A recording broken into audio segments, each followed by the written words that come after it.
Welcome to On the Point Podcast, a podcast for all things Overwatch with a heavy focus on League, discussing roster moves, weekly matchups, and we are almost at the Countdown Cup, y'all. I'm excited. I really am. Not just to see just really good games with a bunch of new strategies and shit, but also as a coach, it's always interesting to me to see what people pull out in the situations where where there's no incentive to keep shit hidden.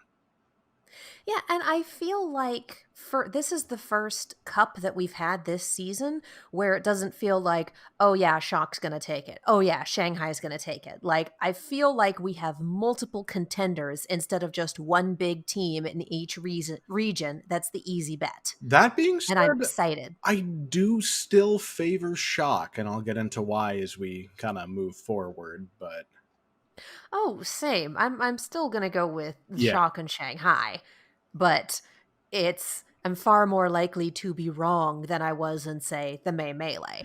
That's true. All right. So I'm Katie. I'm the support main. I'm CJ. I'm the tank main / coach. And let's get into this, starting with the week 26 results. So this was our week with 0 hero pools leading up to the Countdown Cup. Mm-hmm.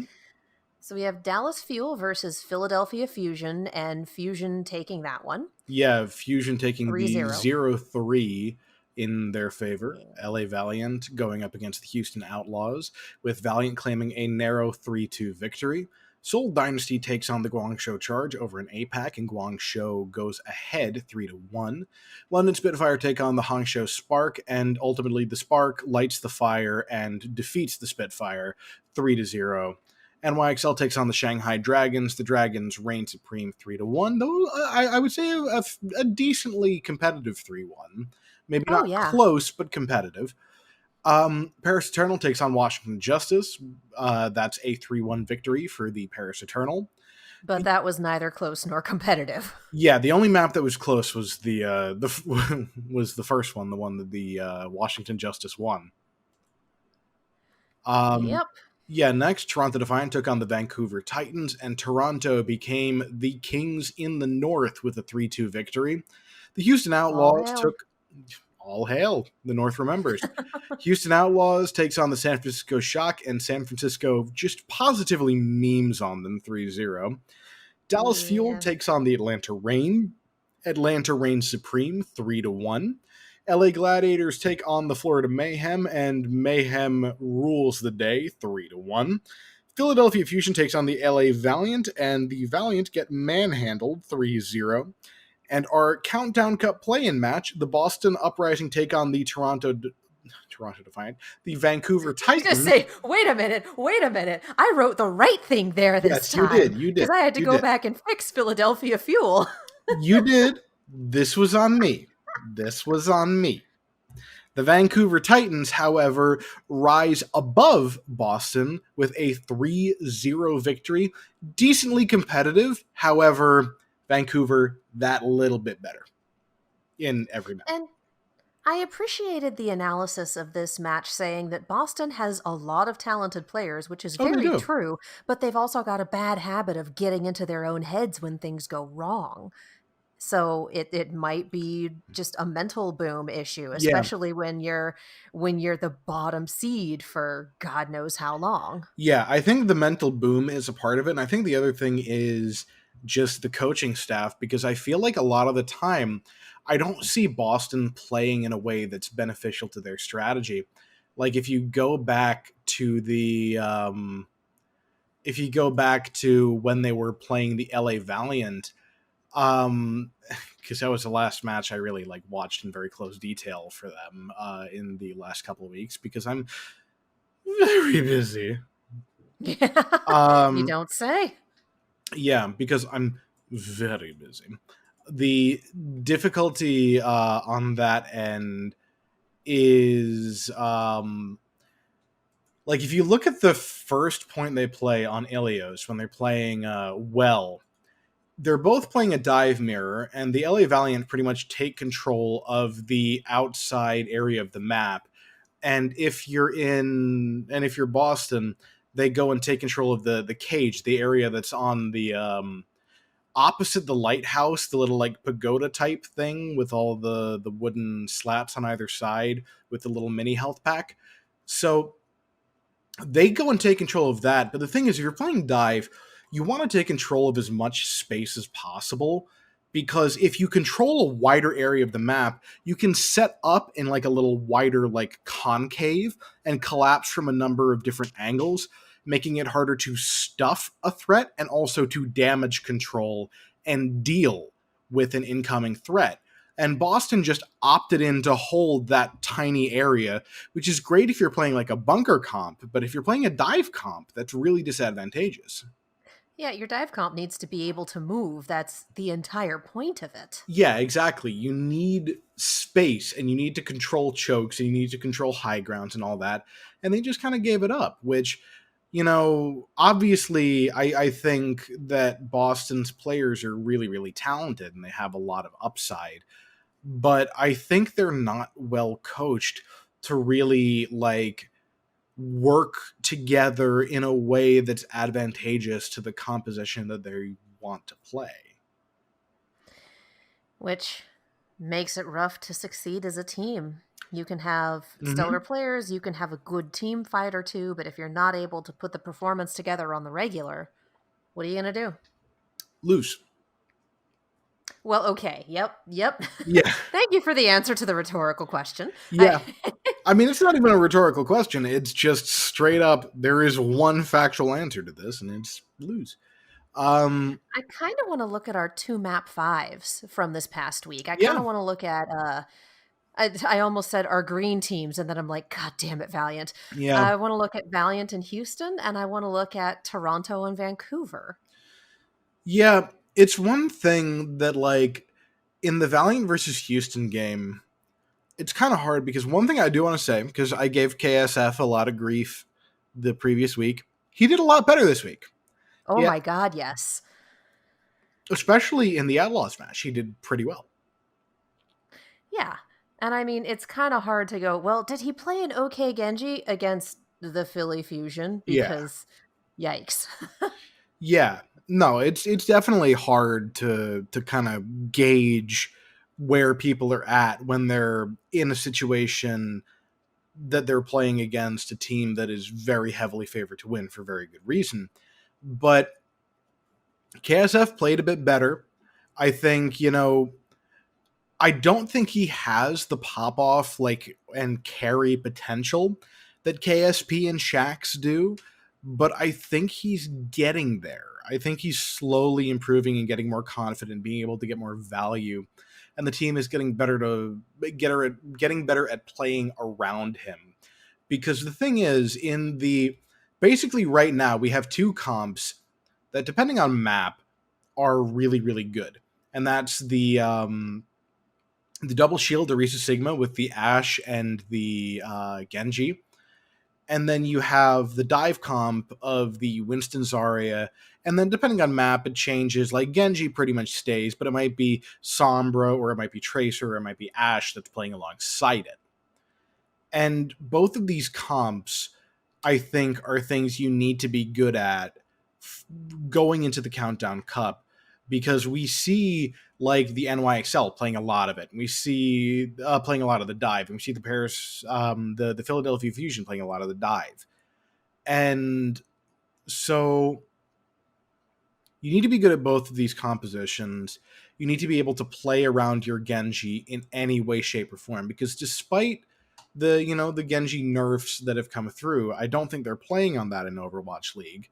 And even then, Genji is still a very critical component of both of these compositions.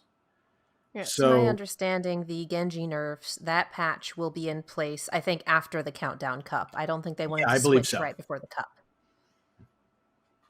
Yeah, I believe that's the case. So yeah, we're looking at more of the same, I think. Not that there's anything wrong with that. Yeah, and I think we do have a decent bit of variety with the dive coming into certain maps, and we even see like brawl comps with the Reinhardt Sigma on certain control points. Yeah. This was the Admittedly, I missed the first half of this match because sometimes a coworker schedules a business meeting during your lunch break, It'd be like that. but it be like that sometimes.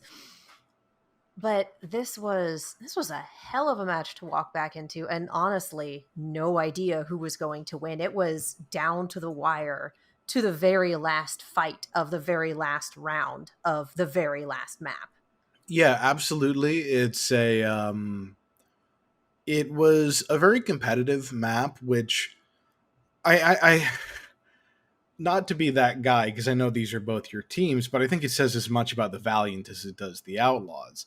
The Valiant, going into this, I would have very heavily favored them because the Outlaws have definitely struggled more frequently, I think. You picked the Outlaws to win last week. Fair. You did. Fair. I'll concede that. The thing is, like, I still know, like, the thing is, when it comes to Dante and, like, either Linkser or Blase, to me, it does still make a lot of sense to pick them to win it, especially over the KSF Genji, the way that he played the week before, which I'll True. admit, it was a reactionary pick on my part. The Outlaws, though, I feel like how to put this. The Valiant, I think, show more overall promise in terms of adapting and enabling their key players, whereas the Outlaws, I think, have better players overall, but are less successful in integrating them into a specific strategy. So, do you think it's a synergy issue, a coaching issue? Like, what is holding the Outlaws back here? It's hard to say because, without without knowing what's going on behind the scenes. And again, I say this from the perspective of a coach. There are times where you can say the things that you think the team needs to do and improve upon over and over again, but they don't necessarily like act upon it in the game. This is also true. Yeah, it's the players they have, I do have a lot of faith in their quality, and like Harsha, I think, is a good coach, but it's hard to say without knowing more of what's going on behind the scenes, whether it's like the players not reacting to what he's saying or him not necessarily having the right read. Basically, it continues to be difficult to be an Outlaws fan. Yeah, pretty much, though, you are not the only ones suffering this week. Oh, I know, and we'll get to that in the news section for the most part. Yeah, absolutely. Yeah, but I want Well, to talk about the battle for Canada because yeah. I think we're looking at two teams here that had very low prospects at the beginning and middle of the season, respectively, Hmm. and are both currently doing a lot better than expected. I don't know if I'd say a lot, but they're definitely trending upwards. Given that the expectations for these teams at times is rock fucking bottom, I'm Yeah. gonna go with a lot. Well, that's fair, but if you have two Eh, people who you expect to lose a game to damn near anyone else, and they have a slugfest against each other, what does that really tell you about where they compare to other people? But Toronto did pretty damn well in the summer showdown. They did. And the Titans have been showing that they are a team that other teams can no longer sleep on. Yeah, they Yeah. wound up in the play-in match, but the play-in match wasn't even close. Yeah. So this is, well, I think that says more about Boston than anyone else. But the thing is, I think Toronto did very well on the first two maps. Nimbani was rough, but I think Volskaya highlighted a lot of the problems with each side because they both did very good, like, attacking rounds, but their defenses were shite. And, like, anytime someone had a pop off threat, it delivered. Yeah. And so that's Not why a we lot of end. shutdown. Yeah, that's why we end up with a 6-5 scoreline where they both completed the map twice and both nearly completed it 3 goddamn times. I'm not gonna lie, I really do love that. I've realized that with this particular meta, 2CP is one of my favorite maps to watch, Oh, I and the love crazy watching high it. I hate scoring ones playing just it. I enjoy playing it too, honestly. I'll take it over most combo maps, to be completely honest. I will absolutely take it over Watchpoint Gibraltar. Kill me. Uh, No, I'll take Jib. bad recent experiences on Gibraltar. I'll take Jib. But the I'll take Hanamura any day of the week. um Anyway, I never said that I had taste, and we both know I play in bronze. fair So, enough. Fair enough. Or I'm coaching like top 500, which is an entirely different level of pain. yeah, yeah. Anyway, Yeah, so regardless, this was an entertaining match to oh, it was very watch. entertaining, and I definitely recommend watching it. The thing is, I think you have a lot to learn on any map that you look at in terms of who's doing what wrong. Oh, And yeah. Volskaya, really strong attacks, really weak defense. That was our map 4, and then it goes to like 6-5. Jesus Christ.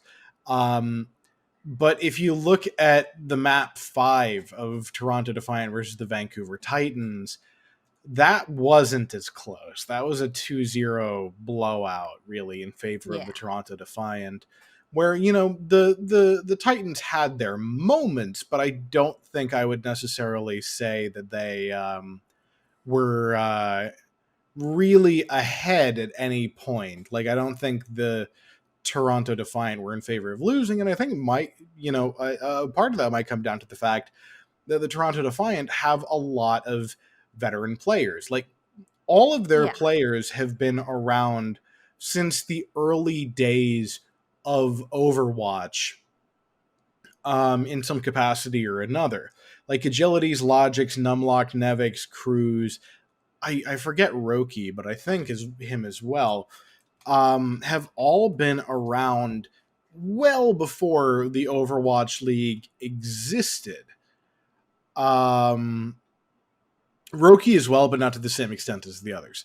I just double checked. But they've all been Okay. around for well before the Overwatch League existed. Whereas a lot of the Toronto Defiant players, and again, not all of Vancouver Titans, not all of the Vancouver Titans have been are relatively new, but on average they are much newer to the sense of like competing in Overwatch at a very high level than the players on the Toronto Defiant. Well, and we're not. Phrase. Okay. It's a day, guys. Yeah. Pulling words out of the brain is a thing that is occurring Oh, tonight. it's been a We're long not. one on both of our ends. It's been a long day for August 5th. August 5th has been very difficult. Um, Mm-hmm. yeah, we're not saying that a team of veterans is going to take out a team of people who just came up from T2 every time. I mean, take a look at Paris. Paris is mostly T2 players who were pulled up to the league at some point this year, and they are kicking ass and taking names. But in this specific instance, I agree with you that the experience, I think, made the difference. Yeah, and the thing is, if you're in going back to like season 2, stage 1 of the finals, Vancouver Titans with the runaway roster versus the San Francisco Shock, there is a point where the Shock tie it up 3-3, and they're going into map 7 and everyone's popping off, and Moth just goes, guys, don't get too excited, this isn't over, they've been here 100 times before. If you're in Yeah. that position where you've been under the gun, the less you feel that pressure. Unless, of course, you've been, close but no cigar a lot of times, and you're trying really hard to sort of break that, like, bridesmaid but never the bride streak. But if you've been there a lot before and you've been able to deliver at least sometimes, you are definitely going to be in a spot where you don't feel that pressure as much as a team that hasn't been to that height before. Yeah, it stops being crazy and starts being, but for me, it was Tuesday. Yeah, exactly. I appreciate the Street Fighter movie reference. I how have you not heard me say that before? I pull that one out all the time. No, I know. It's something that, well, the reason I'm mentioning it is because I made that line, I referenced that the other day. Just like in a conversation that you had no part in, but like it's just the serendipity of it. Yeah, yeah. And I mean, it's a good line. If you haven't seen the Street Fighter movie, it's beautiful popcorn garbage. Go watch it. It's wonderful. Raul Julia given the performance of a lifetime. Just devouring the scenery. Perfect. Perfect casting for M. Bison. Perfect, ridiculous. It's a Jean Claude Van Damme action movie, basically. And it's nuts. So, yeah, I gotta from one video game to another. Do you want to take another look at any of the results of these other matches, or do we want to move on? One game that I will draw some attention to is Shanghai Dragons versus NYXL, because I think that Yes. does a lot of like highlighting of the dive style that's kind of coming back into vogue right now, and the different ways to play it. Because one thing that's cool about NYXL is that they kind of tend to have the blade go in without the nano, and then they nano Winston to help him get the rest of the way towards the primal to like peel people away from the team and make room for the blade or other ultimates. Huh. Yeah, if you look at their game on Dorado especially, you'll see the nano go to mono a lot more than Haksal. Which is different from what almost everyone has been doing. You see a lot of nano blade, you see a lot of nano to get the last few percentage of the blade. You also see a lot of bongo blade. Well, Bongo Blade is definitely very strong. Yeah. And so is Nano Blade, obviously. But Sky blue, water wet. yeah, Genji dangerous. but like, so one thing, like if you're playing a dive composition right now, um, the thing that's worth paying attention to is that one, like just focus on how your Winston plays, because that's the thing that I think has had to change the most ahead of previous dive comp iterations. Because if you are playing dive in an earlier metagame, Winston can kind of jump in to like the bulk of the enemy team and have at least some ability to get out. But when you're diving into, usually I think the standard is, for the most part, Winston, Zarya, Genji, either Tracer or Sombra, and then like on a Brig. You've got a lot of CC that could potentially fuck over your Winston between the sleep, the shield bash. If you're playing into a double shield comp, the halt and the rock, there's a lot of things that can Go wrong for you. there's a lot of things that can go wrong and really like instantly cause your Winston to get deleted. But if you are, the times where he can really play without any restraint is when you have the nano or when you have the rage, because the second that comes undone, all you need to do is hit Q and then you're gonna live through that fight. True. So Um, that's and yeah. yeah, sorry, just one last thing I want to add is that you can use Winston Bubble, and you'll, if you pay attention to a lot of the older VODs, and hopefully in some of the games of the Countdown Cup, by diving in as Winston with either the Rage or just with a Bubble, you can zone off the Ana or the Zen or the Moira or some of the other team's healing ability, and be able to just prevent the enemy team from getting heals or getting that nano boost ultimate. You can really zone out the flex support that's doing the majority of your team's healing. So you're showing up not only to rain on the parade, but to blow up all the floats. Yeah, to a certain extent, that is that's accurate. All right. And I just want to point out, and this is actually from the play-in match, but I like the Brig that we're seeing. I like that we're seeing more, because you brought up having the Brigitte in the backline and the ability to just stop people cold with that shield bash. Mm-hmm. I enjoy watching bonkers Brig play. I enjoy that Nano Brig is basically, the casters keep calling her like unstoppable. I Oh yeah, well, appreciate that she's gone from one of the most hated characters in the game to valuable and meta. And mm-hmm. watching Karkar lose his goddamn mind in the play-in match was a lot of fun. Yeah, and I think that's a big part of it. So Brig is really good at helping to check the Genji until the blade comes out, because 2 swings the blade, you're dead. But Yeah. when Genji goes in without any blade or any additional cooldowns to help keep him alive, the difficulty when you're Genji is getting bashed and then hard focused by the rest of the defending team, or whatever team it is that you're jumping into. So Brig, when you're playing that standard comp, or when you're playing a dive comp to a certain extent, though I think it's a little different just because of how spread out all the different pieces are. When you're playing into that double shield comp, the Brig's job in a standard engagement without like a lot of ultimates coming online, or without the nanoblade or whatever, is you can shut out the Genji a lot more easily than your other healer or your other DPS, because you can bash, you can whip shot, you can left click.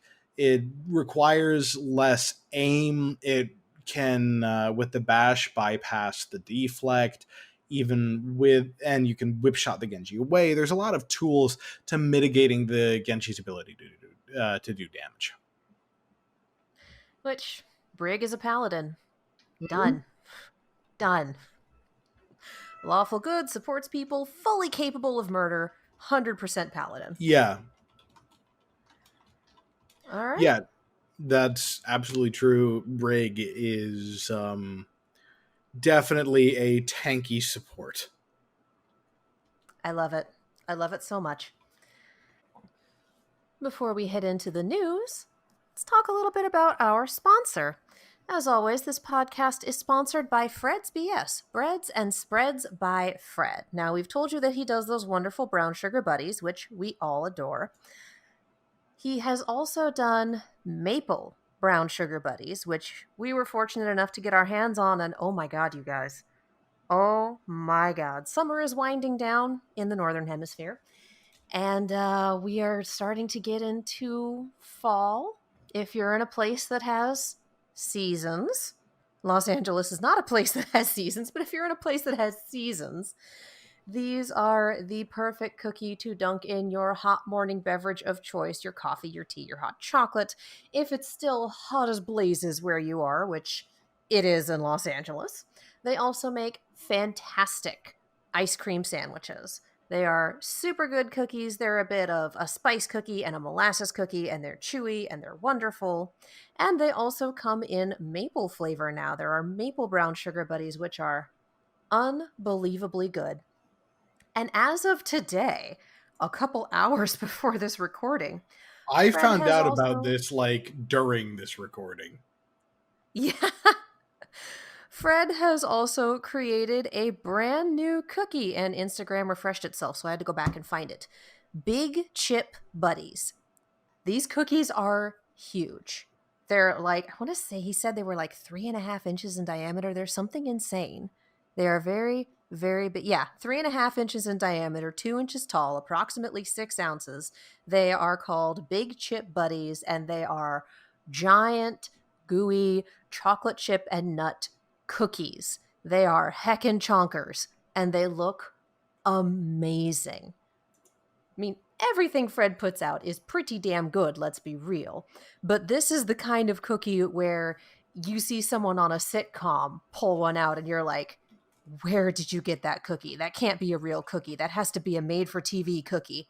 Now, these are real, and they're huge, and they are on the site. So, if you want to get yourself some brown sugar buddies, some maple brown sugar buddies, some big chip cookies, or some of the vegan options that he has, gluten free options are coming down the line. They are still in development, but there are vegan options. You go to fredhebakes.com, 3 words, fredhebakes.com, and use coupon code on the point for 20% off your entire order. Now, he makes all of these cookies to order. Even the cat wants some. I don't know if you can hear her yelling down there. He makes all of these cookies to order, so everything is fresh, never frozen. Everything is made in small batches, and you cannot find these cookies in stores. You can only find them at fredhebakes.com, and again, use coupon code on the point for 20% off your entire order. Fred's BS. Treat yourself. You deserve it. All right, into the news. We have a lot in the signings, trades, and retirements corner. Several of these happened today.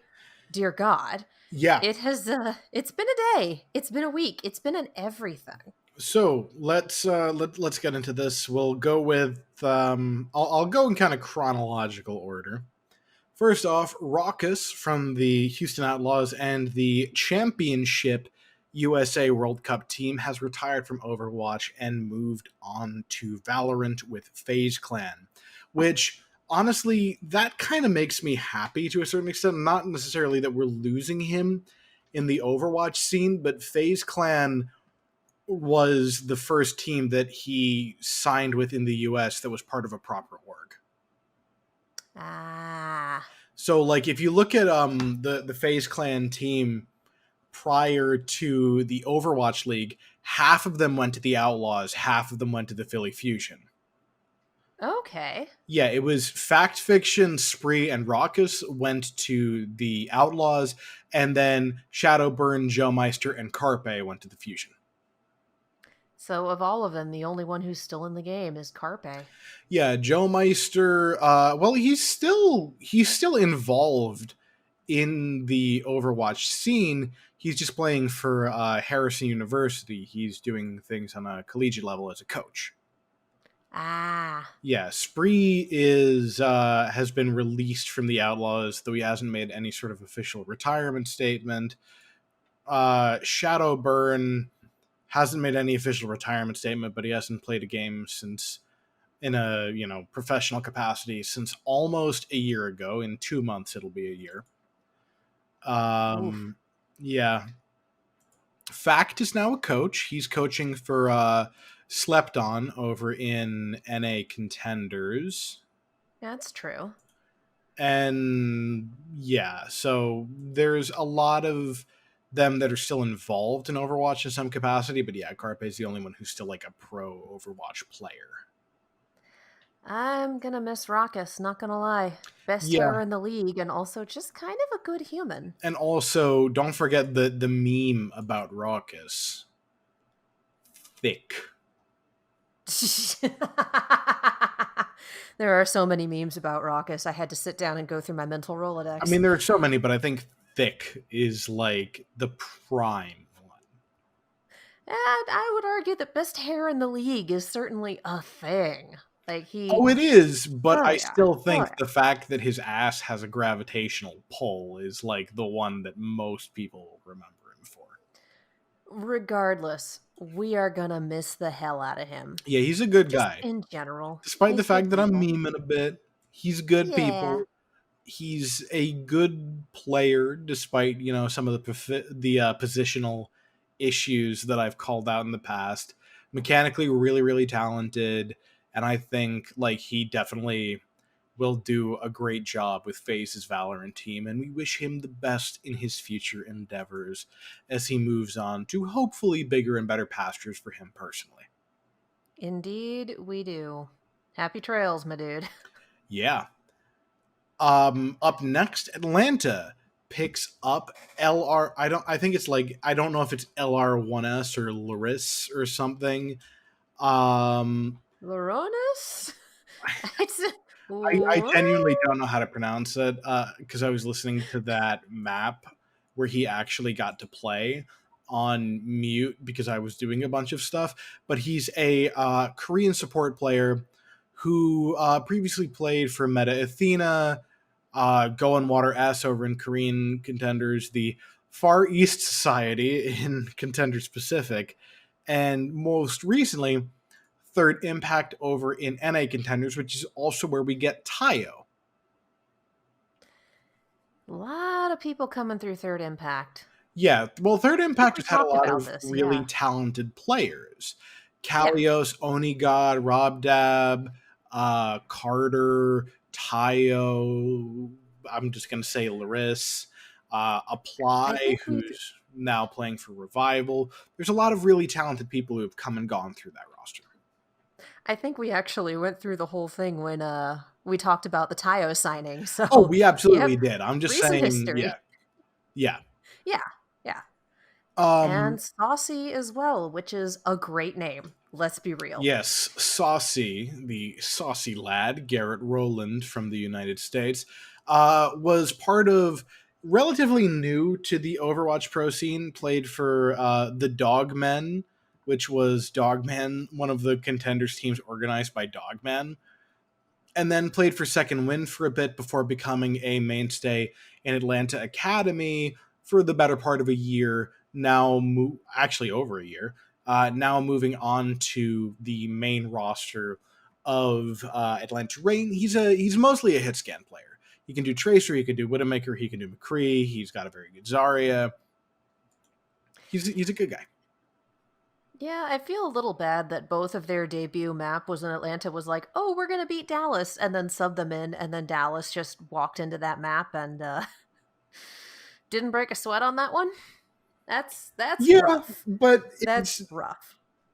yeah, but the thing is, if you know anything about like coaching or playing in Overwatch in a professional capacity, you know that incorporating new players is definitely a process. It's definitely not something that you can just pick up and go from, the very start in the overwhelming majority of situations. Yeah. That's So, just it seemed a little bit like a preemptive victory lap. oh yeah, and then I think Atlanta definitely. I think Sephi is more confident as a coach than he is necessarily good. Well, that's not Ouch. even me saying he's bad. I'm saying his confidence is kind of outstripping where his team is in some cases. You've seen me pull out the my hubris meme. I I won't don't think do it it's I again. don't think it's quite that far because admittedly Dallas is definitely struggling. But Yes. yeah, and we'll get there. I think we're there. Yeah, fuck it. Let's just transition. I'll hop on that segue and ride on into the next district. So first off, let's just do this chronological order. Decay parts way with the Dallas Fuel. Supposedly, this was mutual. Supposedly, Decay requested it and they Yeah. granted his request. It also happened after the cutoff for trades and signings, which is why people have been calling it fishy. Yeah. Hastro says that that was not intentional, that they granted his release when he asked for it. I will refrain from commentary because I don't know anything about it, and pure speculation doesn't really help anyone. But all I can say is No. Hastro sounded pissed. Yeah. Yeah, something is going on behind the scenes, Mm, obviously, and we're not done with Dallas news yet. no, we're So not. Shortly after that, there's more. assistant coach Tickety was released from the team, and Tickety is someone who's been in the Overwatch scene for a decent amount of time. He started off as a coach for FNRGFE, which is where we get the bulk of the Houston Outlaws roster, which I've gone on about their whole situation and their team history at length before. Go check out previous Oh, yes. episodes. Um, and when Arrow got signed to be head coach for the Dallas Fuel, Tickety came in and joined them. He was also the head coach for Team Canada in the previous World Cup. So him going was, I think, kind of unexpected, but also not necessarily shocking because he hasn't had the greatest track record in Overwatch history. Like, I think after the performance that Team Canada had in the 2018 World Cup, them getting kind of knocked out in fairly short order in the 2019 World Cup was not really expected. Especially with a number of the same players. Well, yeah, Team Canada in 2019 has a lot of genuinely really talented players in Surefour, Agilities, Mangachu, Note, XQC, Benny, and Crimzo. Like, there are definitely some people that I wouldn't personally put on my, like, if I was building a team, I wouldn't go for it. But there's a lot of people there who are genuinely quality players, and I think, you can count on them to do a good job. Um, so Tickety gets released, and a couple hours after that, head coach of the Dallas Fuel for the past season and a half, give or take, I should say, Arrow is released from the Dallas Fuel. So we've had not a complete coaching overhaul, but pretty close to it right before a competition. Yes, and so with Arrow out of the picture, Young was promoted from assistant coach to head coach. Okay, Dallas, this is oh boy, oh boy, oh boy. Yeah, that it's complicated because Young worked with Element Mystic and was pretty new to the coaching scene when he joined Element Mystic as a coach, but he studied under Rush, who was the head coach of Element Mystic at the time and is now the head coach of Paris Eternal. Okay. So and also so I think Young definitely has I think Yang has an upside. He's someone who I want to see what he can do and deliver on a team strategically. I don't necessarily expect strong results from the Dallas Fuel in the tournament in the near future, but I think Yang is a good coach. The players have had nice things to say about him, though, of course, they're contractually obligated to kind of say that at this point. But yeah, I think Yang definitely has the potential to do some good. Arrow, I'm sorry to see him go because he was a nice guy, and in my interactions with him, I quite liked him, and I learned a decent bit about him, a decent bit from him about coaching. But at the same time, I think while he may talk and act in a coaching manner and try and incorporate structures that benefits his team and a whole bunch of other things, clearly he couldn't impart a winning structure and mentality in his players and didn't necessarily understand Overwatch to the extent that he could get them to win games. Like, if you look back at his conversations about goats and that and like trying to break it and everything, and then him trying to pick up goats, like I don't think Dallas Fuel under his leadership ever really showed the potential of the roster on paper. So it was time for a change. I do think it's time for a change. I think he's a nice guy and a genuinely decent human being who would make a good like general manager type, because he's definitely scouted good players and managed to land good players, and there are definitely a lot of people who have nice things to say about him. But at the same time, I don't think he was necessarily well suited to the position of head coach, as the requirements became more and more stringent and difficult. And at a certain point, him leaving the picture is probably better for the Dallas Fuel. So this is the third, I want to say, head coach turnover we've had in 2 weeks. Yeah, which we'll get into that, because up next we have Mask, the head coach of the Hangzhou Spark, stepping down. Well, Hangzhou has been having an incredibly difficult season. Yes, they have. And while Mask, I think, he's someone who I had some faith in because of his previous success in Overwatch, working with X6 Gaming, and helping developing a lot of players who've made a really big name in the Overwatch League. At present, I don't think the Hangzhou Spark has really delivered the sort of results that you would expect from a team with that level of talent and that pedigree, especially this season. Last season, Yeah. I think they definitely did better, but this season, they haven't exactly been setting the world on fire. And now their new head coach is Pajon, who was the head coach first was an assistant coach for the Fusion University during their dominant reign, where it was him and Arrow as the coaches. And then later, the head coach of the Vancouver Titans during their dominant 2019 season. So it's a good person to be in this position. Yeah.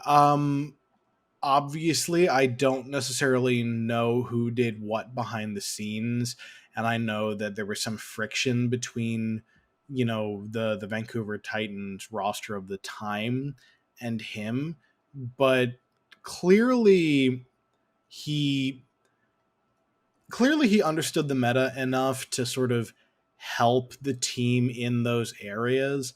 I will say that personally, I thought that the Vancouver Titans' adaptability was one of their weaker aspects, like when the meta shifted away from goats and they weren't necessarily playing the thing that got them to the dance.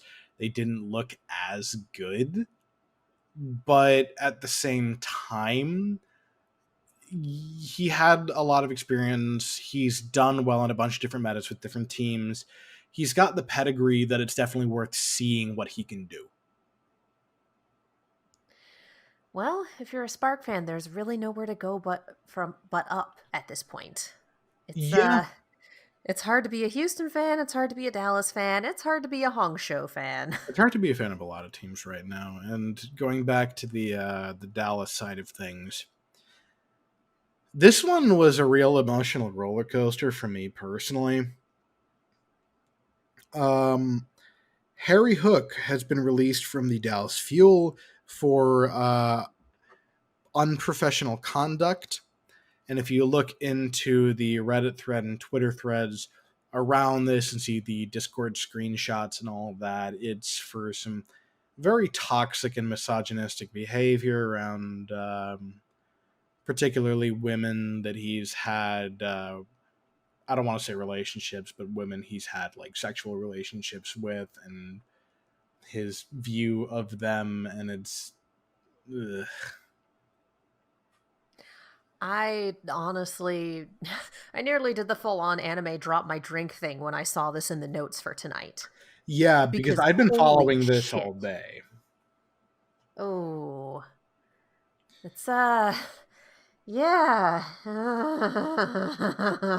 Yeah, and his apology was fucking pathetic. They often are. Yeah, this one was bad even by those standards. Oh, jeez. Yeah. Oh my god. Oh my god. Part of me wants to go look up the train wreck, and part of me is just happier not knowing. Yeah, both. But I feel like blue teams have been having some trouble with people being super fun on them. Although we can't keep it with blue teams only.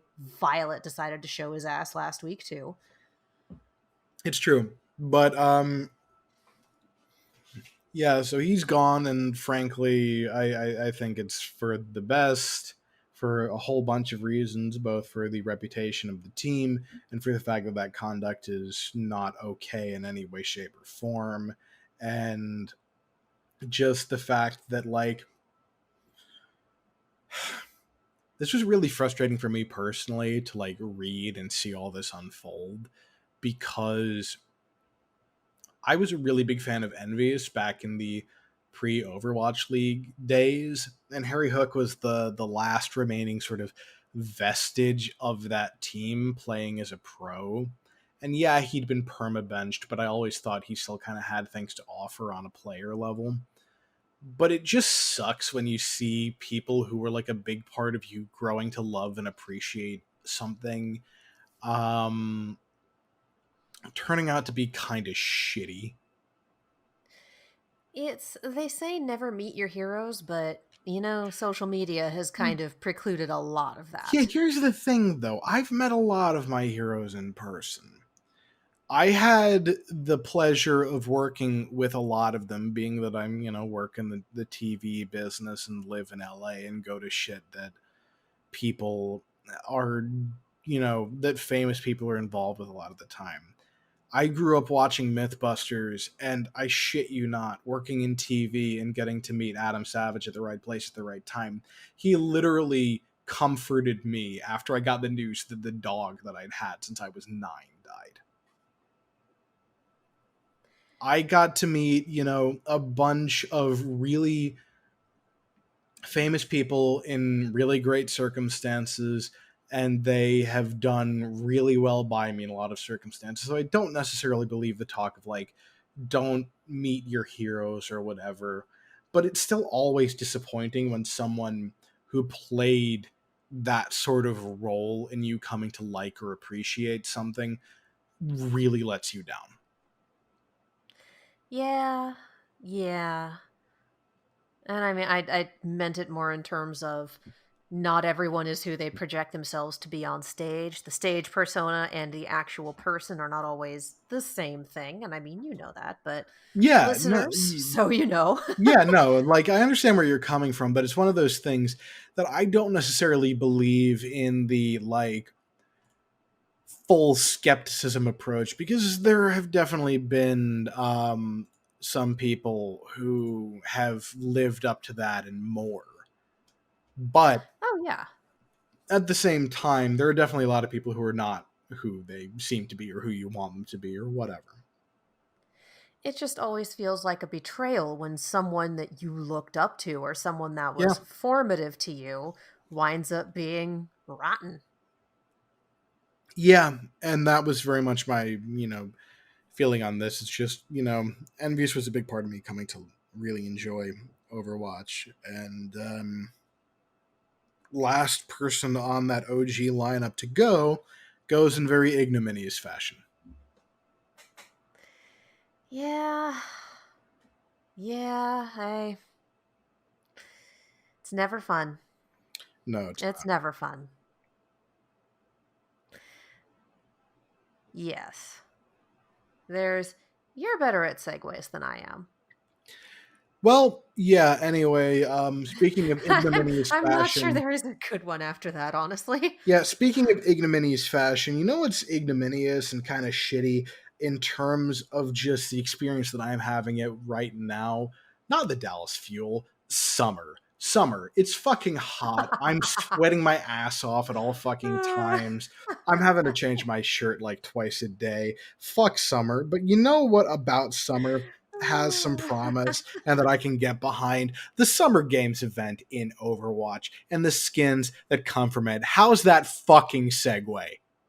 You want me to help you up from that back bend? Go. I fucking swung for the fences. It's your job to carry it the rest of the goddamn way. It was pretty solid. Now, once again, the Summer Games have rolled around, so we have the return of Lucio Ball, which is evidently bigger and better. So, whatever your opinions on Lucio Ball are, I guess crank them up one notch. Hey, that puts me at like a 2 for Lucio Ball instead of a why does this event exist? So, shrug. Uh, But the highlight of this is, as always, the skins. Lifeguard Farah is definitely worth writing home about. Batiste skin, he cleans up real nice. He does, my He looks like he belongs to man. a country club. I made that. I think I said that yesterday when you were over Yeah, here. Yeah, I think you did. And then I saw the skin and I was like, God damn, you are right. Yes. Um, I think Orisa's ice cream skin is my favorite Yeah. because it's adorable and really well put together. I enjoy Sandcastle Bastion, and I laughed my face off at the Echo one. And there's a very specific, extremely Southern California reason for it. And no, it's not, oh, she's Surfer. It's funny. It's, I am an alumnus of Pepperdine University in Malibu. The the logo for Pepperdine is the waves, and our mascot is Willie the Wave. And I swear to God, Echo's skin is a Willie the Wave cosplay. It's a Willie the Wave gender swap cosplay. I just about lost my mind. So that email shows up in my box and it's like, hey, look at the Echo Surf skin. And I'm sitting here going, we're gonna fight for Pepperdine. Nope. Nope. Done.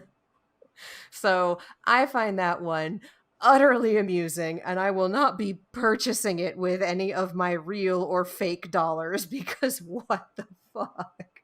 But it's well designed. It's a good skin. I just cannot remove it from Willie the Wave with his sunglasses and ostentatious Hawaiian shirt. I can't do it. Yeah, there are definitely some things where it's just like, well, that's in my brain in a very specific way. Look, I thought the surfboard wings were hilarious. Oh, I love I that. Yeah. can't get over it's a gender bent Pepperdine logo. Lol K. Yeah. Yeah. This is where I live my life right now. So yeah, that's going to be going on for the next, I want to say probably 3 weeks, given that I think they've got 3 event skins. But yeah, so good times, great oldies. Lucio Ball, for all of you people who seem to care about Lucio Ball, you do you, please enjoy. I will be waiting for Capture the Flag to come back. The Capture the Flag Blitz, rather, which is completely batshit insane and one of my favorites. We don't have it on the news, but I wanted to bring it up because it brings me a lot of joy. Yeah. And you Valiant fans out there, I think it'll bring you guys a lot of joy. Gamer Snacks is back. But it's not called Gamer Snacks anymore. It is called Grandmaster Chef. Grandmaster Chef. It's Agilities and Kareem, and it's on the Toronto Defiant YouTube channel. And it brought me so much joy because they have a professional chef with them teaching them how to do things. Yes. So the first thing they did was send them to go shopping in Chinatown to get the ingredients for spring rolls. And both of them just try, what do we need? This? No, not this. What does this even look like? Where is it? And it's right behind him. Like the shopping one was cute. The actual cooking one was the A+ gamer snack shenanigans that we all know and love. Yeah, this is one of the reasons why, like, despite Instacart being so handy, like me personally being someone who's a cook and really, you know, really picky about things and all of that, like, this is why I can never trust Instacart, because I just never trust people to know exactly what I want. Well, yeah, they're not mind readers, and it's someone who doesn't have your criteria picking your produce. I Well, mean, yeah. they're doing the best they can, and I'm very Oh, grateful for yeah. people who deliver my groceries to me. Don't get me wrong. They Yeah. are doing amazing work. I appreciate what they do, all of that. It's just me personally. Oh, yeah. Yeah. No, I feel you. I think we're all kind of there. Like, I would love to be able to go and pick out my own groceries and be able to do whatever. And this is why whenever I ask you if you want something, I send pictures of it. Like, is this the correct zucchini? Yes. Yeah. Yes. It's we all miss being, well, can't generalize for everyone, but we definitely miss being able to do that. But at the same Yeah. time, it's really nice just to be able to give an itemized list to Vons and be like, please bring me all of these things, specifically brand and flavor, and then someone else bringing that to my door so I don't have to go to Vons with people who feel like the wear mask rule doesn't apply to them. So, very, very grateful to delivery workers, grocery workers, essential workers in general. Y'all are badasses. Thank you. 100%. Seriously, do not think that we don't appreciate what you do. But I also did really enjoy watching Agilities and Kariv go shopping in Chinatown. Oh yes, don't like. It was so cute. There's definitely a lot of enjoyment to be found in the. Uh, what do you think, Kariv? Like, and I appreciate, especially what we saw in the cooking half of it, that there were some things that Agilities was better at, and then he'd try something and be like, whatever, you try it, Kariv, and then Kariv does it perfectly, and the camera just zooms in. yeah, Like, you cannot count the man out. He knows things. yeah, that's a fact. Like, there's definitely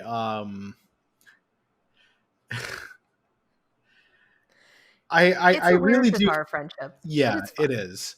Their friendship is very pure and also hilariously questionable at the same time. Yes. That's the best It's way of like, putting it. it's like, oh, this is adorable. Are y'all okay? Oh, this is great. Yeah, yeah, Just that "Are y'all okay?" sandwich yeah, is what that is. And it's beautiful. I mean, I have a hard time topping some of the just complete insanity they'd get up to in gamer snacks with finding the can of whipped cream in the fridge and having a nice little moment about, oh yeah, no, this is spray whipped cream. Here's what it does. Like, sometimes you just get fun, unscripted insanity when you just put these two in a kitchen and let them go.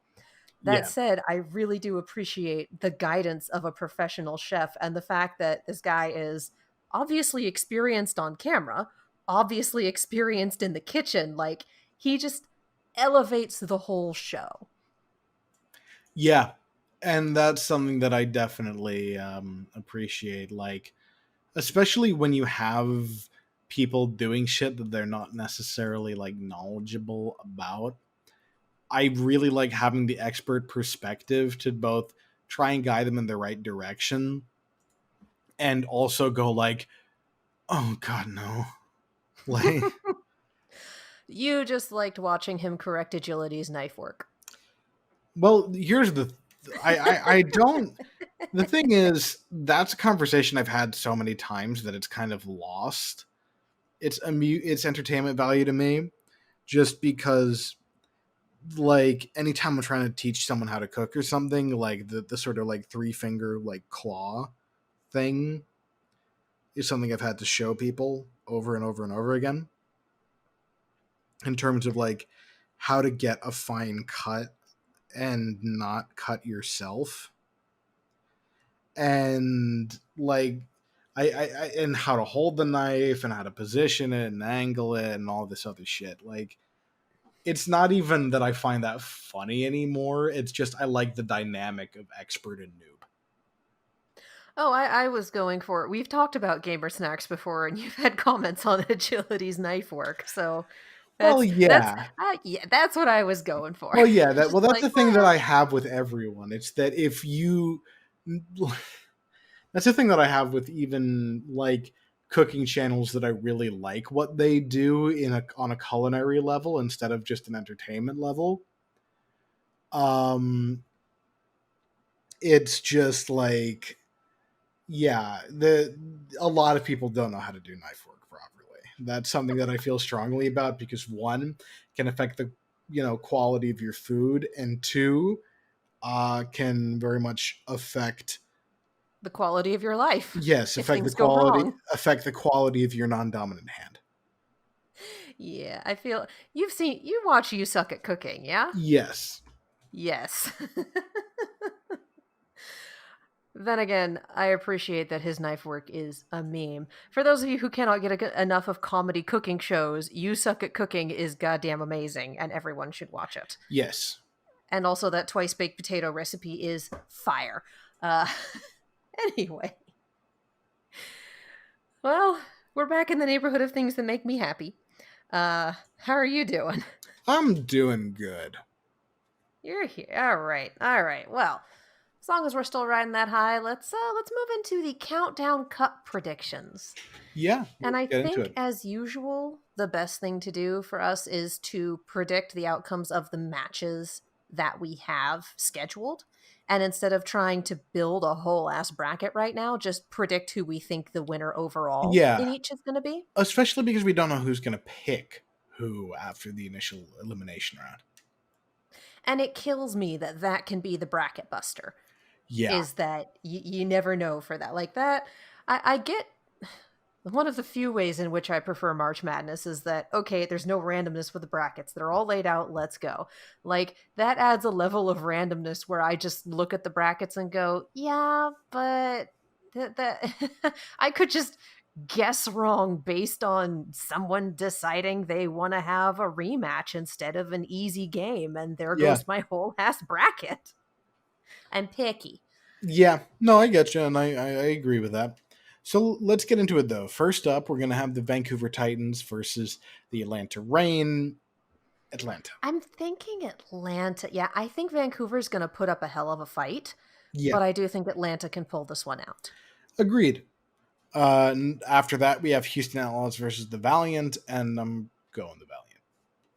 I'm going the Valiant too, even though I'm mad at them for picking this Yeah, because I needed them not to have another grudge match for a match that they already won, yeah, and I wanted to be able to root for more than one thing going on. Come yeah. on, you guys. Come on, don't do this to me. And here they are doing this to me, and I'm mad at them. They doing it to you. Washington They Justice. keep doing that to Yeah. me. Next is Washington Justice versus the Dallas Fuel. And this is one of those matches where it's very hard to tell considering the state the Fuel is in I'm versus just gonna flip a where. coin. Yeah, it's one of those things where I want to go with the Fuel just because I don't think the Justice is coordinated enough to stuff Doha. Whereas the average level of I think the average level of like player at their role capacity is higher on the Fuel versus the Justice, and I don't think the Justice is quite ready to stuff Doha the way that a better team is. I think Fuel wins this and then loses against their next opponent pretty convincingly. I'm still gonna flip a coin. I agree with that analysis, but I also think that you can't discount that the Fuel did just switch horses in the middle of a stream in a big way, and we don't know how they're going to recover from that. So heads Washington, tails Dallas. Washington. All right. I feel like I can't get through a bracket without an obligatory coin flip. Speaking of obligatory coin flip, the LA Gladiators versus the Toronto Defiant. I don't necessarily think that's a coin flip. I'm going Gladiators on this. Yeah? Yeah, I think they've done a good job of integrating the new pieces, and I think in a dive scenario, I like the Gladiators tank line a lot more than I like what the Toronto Defiant has to offer. Despite Um, the addition of Numlocked. I think Numlocked is a big upgrade, but I think the qualitative level of OG in space is just that level above. I think like that has the potential, if you can even them out, to be one of the best tank lines in the league. It's just True. I really think they have a lot of firepower and a lot of roles, and while they haven't been clean, and while I think they need to work on their ability to make like mid game adaptations, I I don't think that the Toronto Defiant can force them to that position. Yeah, I'll go Gladiators too. I do think you're right and just overall stronger, and I do like the way they've been integrating Kevster. Mm-hmm. I think he's been pulling it out pretty well. Um, yeah, I don't think Toronto's going to roll over and let them have it easily, though. No, I think it'll be more competitive than you might have expected, like the start of the season. But Also, this is two matches, not quite in a row, where my boys are fighting each other, and I'm just mad at all of them now. Grr, arg. Uh, so, predicted North American bracket winner. I'm still going to go with the Shock. I Mm-hmm. still think they have been performing extremely well. I don't Yeah. think they've had too much upheaval in their team. And I know there's the whole thing, is Tayo going to play Genji? Is Super going to play Genji? I don't think Super's Genji is the meme that we talk about as much Oh, it's anymore. yeah. No, the thing is, it's not terrible. It's not the worst we've seen in the league or a bunch of other shite, but it's definitely not on the level that you would expect from a team that is as qualitatively like high level overall as the Shock. True, but we saw them have issues against Paris in the Summer Showdown because they just kind of avoided Genji comps, and that was the big issue. I think now that they're facing that, now that they are, I want to say Tayo is integrating or integrated. Haven't Yeah. seen as much play from him, but he's been solid when he's been on the field. Um, I think that now that they've kind of shored up that Genji weakness, I would put them back at the top. They are the number one seed because Paris dropped that map. I still see them winning. I can see upset potential from Philly or from Paris, and I would say Paris more so than Philly. But I do think that Shock has a damn good chance of this, and they are my front runner. Yeah. I'm very much in favor of the Shock, just taking the whole thing. Though and to me, the thing that it kind of comes down to is the main tank situation. Okay. The thing is, I think No Smite is a capable Winston. I don't think he is a particularly great one. So when it comes to yeah, basically, I think the Shock are running Smurf over Super in the overwhelming majority of situations. Yeah, Um, unless you need a Reinhardt specialist for a map. yeah, and I think Smurf is definitely the better Winston, though I think their Reeses are fairly equal, honestly. Yeah. Um, but the thing that I wanted to, the thing I wanted to highlight was that I think No Smite is an average Winston, and I would put Smurf ahead of him. I think Smurf's Winston is better. Well, Smurf is also, if I'm remembering this correctly, and it's been a chunk of time, so I might not be. Isn't Smurf number one in most of the Winston stats in the league? Doesn't Ye- he have like crazy bonkers stats on Winston?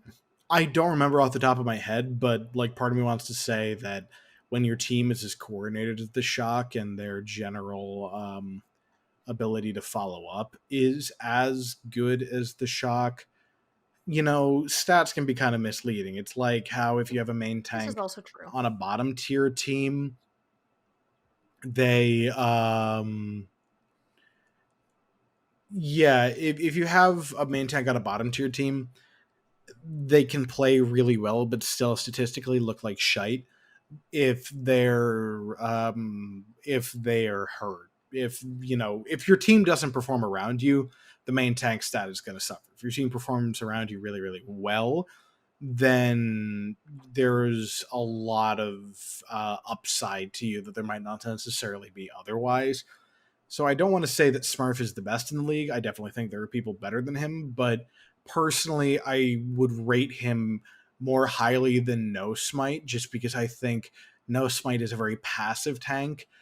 And while you definitely need to play more carefully and a lot of yeah, You where can't really have a passive Winston. well, That's not how he's built. yeah. Well, you can't have a passive main tank in general because you need to create space for your team to operate. True. So if you're playing in a situation like Winston, especially, like a lot of the scouting and some of the initiation has to be done by your DPS to sort of like Winston committing is your signal that everyone needs to commit.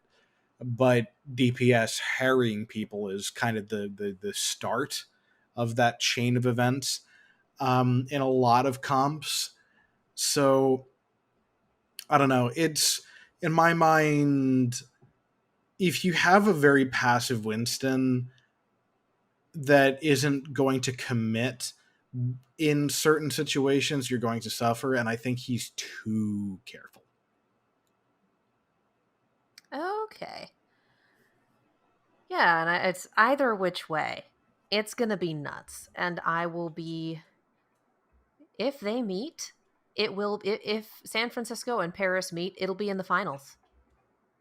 Just Yeah. looking at the brackets, if they meet, it'll be in the finals. And we, honestly, I think that regardless of who comes up, I do think our semis are going to be San Francisco and Florida and Mhm. Paris and Philly. So then the question is who's in the final match? But a Paris and Philly rematch is going to be bonkers.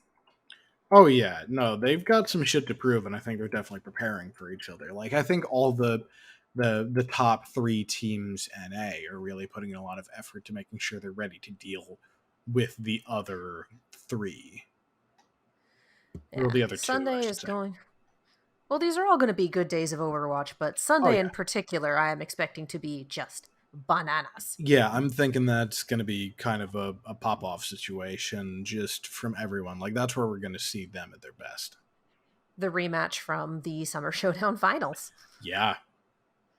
Alrighty, moving into APAC. Speaking of popping off and things being bonkers. For starters, we have the London Spitfire versus the Chengdu Hunters. I'm going to go with the Hunters for the bonkers factor and the fact that they have been doing better recently. Yeah, honestly, I kind of feel it, especially if they continue the trend that they're going on. I could see it. I could see it, Yeah. and even if it's very, very hard to say one way or the other, I'm in. Yeah, I mean, all let's go. Chengdu train. Let's do it. Yeah. Up next, Seoul Dynasty versus the Hangzhou Spark. You say Hangzhou has started pulling it out a little, but both of these, I think this was our coin flip match from a week or two ago, Yeah. where these two teams, I'm half tempted to pull the coin back out because how, why? Okay, like I'm tempted, Hmm. and despite that, Hangzhou seems to be. If I'm looking at this, no, I don't think I'm looking at this bracket correctly. That can't be right. Um. Anyway, yeah, I'm pulling the coin back out. Heads Hangzhou, tails Seoul. Hangzhou it is. I am going Hangzhou as well. Yeah. Up next, New York Excelsior versus the Guangzhou Charge. This is gonna be bonkers. These Yeah. are two crazy teams. Yeah. I cannot wait. And honestly, I'm gonna go Guangzhou on this one. I know it hasn't Um, been as easy for them recently, and I know that New York has been on an upward trend, but I really do think that Guangzhou can pull it out. Either way, I think we're looking at a map 5. for sure. I think this is going to be very closely fought, no ifs, ands, or buts, and it's just a matter of like who comes out where. I'm probably going to go Guangzhou as well, but I wouldn't be surprised to see New York take the win there. Oh, yeah, absolutely. And what I find wild here is that the semifinals is going to be, it looks like it's going to be whoever wins between Hangzhou and Seoul versus whoever wins between Chengdu and London. So if our predictions are correct, it's going to be Hangzhou and Chengdu again. Yeah. But we're looking at either Guangzhou or New York up against Shanghai, which to me says that our most competitive match is not going to be the finals. It's going to be the semifinals, Shanghai and whoever wins from those matches. Agreed. That's our DBZ, just like, everyone trading punches in, so fast you get to save frames on it. I mean, I'm looking at this and for some reason, I'm like, the seeding is lying to me. And I'm like, no, actually, Chengdu's been doing better this round.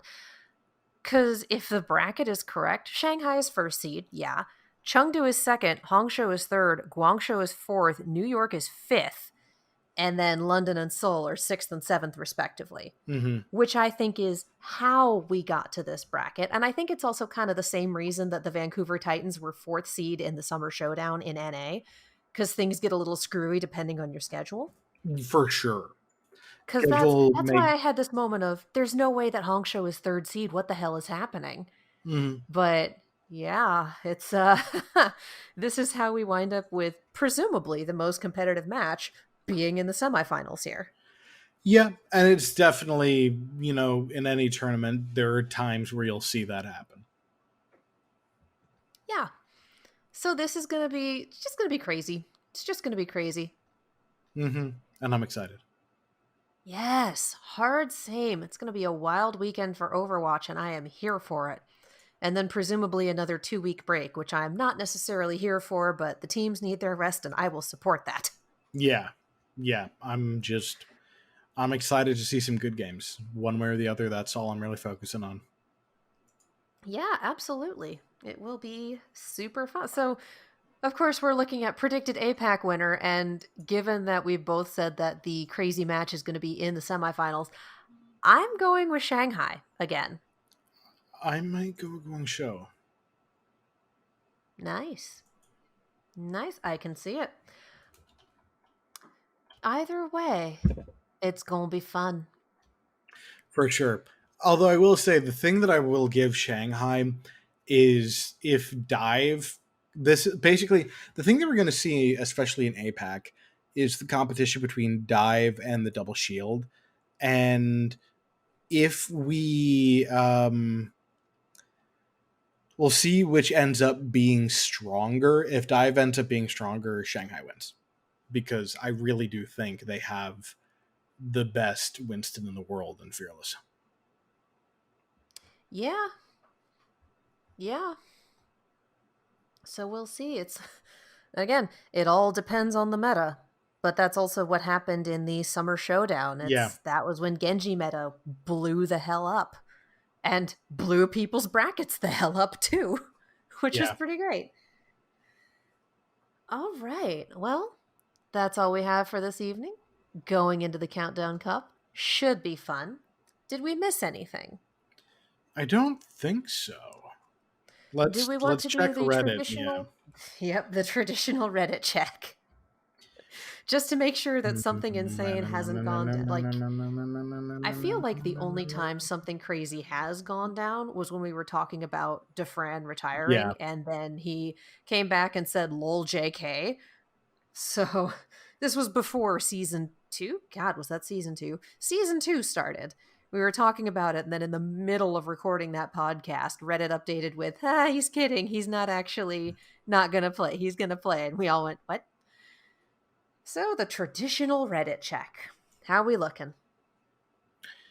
I'm not seeing anything right now.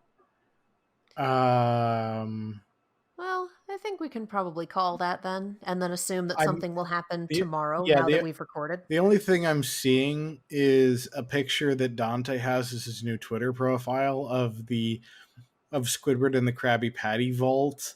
When it's like he's about to blow up and he's got the giant thighs, and it's Raucus's face over Squidward. Oh my god. Dante. Yeah, and someone posting Dallas's starting lineup in its first game: Taimu, Mickey, Effect, Seagull, Custa, and Harry Hook. The only other team whose original starting six are all out of the league is the Dragons. Oh. Ah. One yike. I'd like to award you one yike. Oh boy, oh boy, oh boy. That was my On forehead that hitting my note, mic. your mic doesn't deserve that. Be good to your mic. It's not your mic's fault. I've taken very good care of my mic. There are just situations. Oh, yeah, no, there are situations where you just kind of want to put your entire face on the floor and not move for a while. I get that. Where you just want I to get that. do this.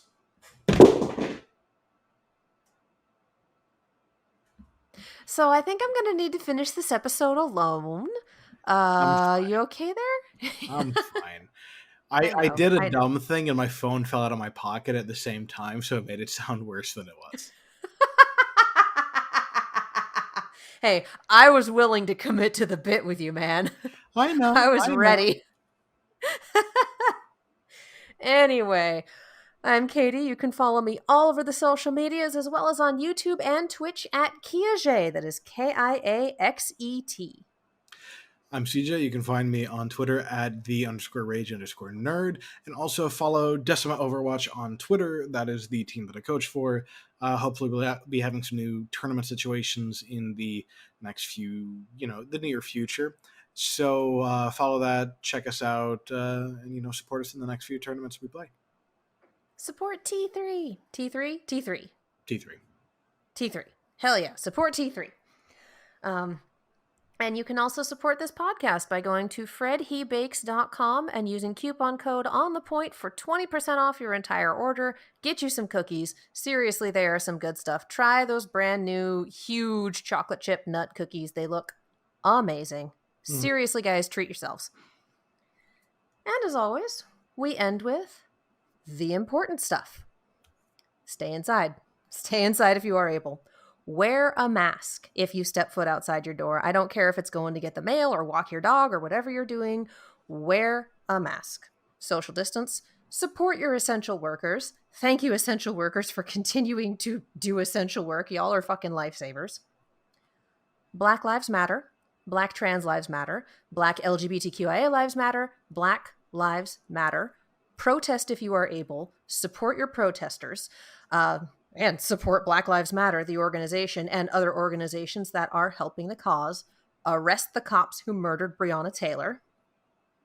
Register to vote. Save the post office. And take care of each other, you guys. That's the only way we're going to get through this, is basic human compassion and empathy and caring for one another. Stay safe. We love you. Anything else? Can't think of anything. All right. Let's C9.